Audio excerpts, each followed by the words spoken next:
Welcome to another UT Update. I'm your host, Wonder Woman. Beverly Banks is out today saving the world.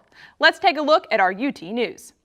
Many students are preparing for Halloween weekend on campus with a live performance of the Rocky Horror Picture Show and costume parties in the fort. Several options this year include pirates, superheroes, clowns, and Kellyanne Conway. Next week, University of Tennessee will host its annual Homecoming Week. After 30 years of homecoming parades being all around Fraternity Park, we now have a homecoming parade back on the Strip. The Strip, although, is still missing part of its Cumberland Avenue project touches. If you haven't seen the trees that have been missing, please call 865-KNOX-TREES. These saplings are wanted, dead or alive. It has been 45 years since the Pride of the Southland band first played Rocky Top. The iconic song can be heard everywhere and anywhere on campus. One time, I heard Rocky Top when I was in the bathroom, but there was no one else in the stalls. I looked up to see if those evasive bathroom stall signs were saying anything, and it warned that Vols will lose against Georgia, Florida, and South Carolina this year. Well, they were absolutely right. And needless to say, I haven't been back in HSS ever since. Another scary event occurred this past Saturday when the Vols were demolished by Alabama. The final score was 45-7.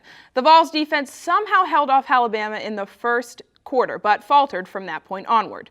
One player celebrated the Vols' first touchdown in 3 games by flipping off the Alabama student section, because nothing says we're losing like giving the other team a big FU. On to even more frightening news, let's talk about what is happening in our nation's capital.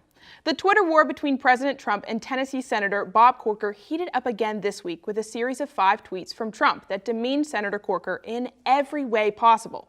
Some of the tweets from Trump called Corker incompetent, a lightweight, and little. That's right, even Trump's harsh remarks lack correct spelling. All Corker needed to respond, though, was those 4 precious words: alert the daycare staff. Additionally, Senator Corker added that the president was untruthful. Thank God someone is finally recognizing the GOP is not providing correct facts. Later in the day, Trump met with Republican leaders in Congress to discuss tax reform. During his lunch, a protester threw a Russian flag at Trump. In an article from the Washington Post, Trump has been referred to as, quote, he who must not be named.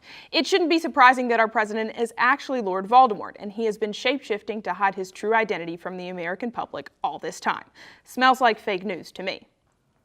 In the past several weeks, women have come forward with their stories of sexual assault from Hollywood executive producer Harvey Weinstein.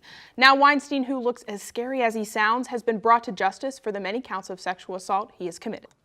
Lastly, if you're looking for extra Halloween decor this weekend, I would not recommend going to Walmart unless you'd like to be putting up a spooky Christmas tree for your guests. Walmart and many other retailers began the holiday season in August and have progressively phased out Halloween since the beginning of October. Extremely ironic? Of course. That's all for this week's edition of UT Update. I'm your host, Wonder Woman. Have a scary but safe Halloween weekend, UT. Boo!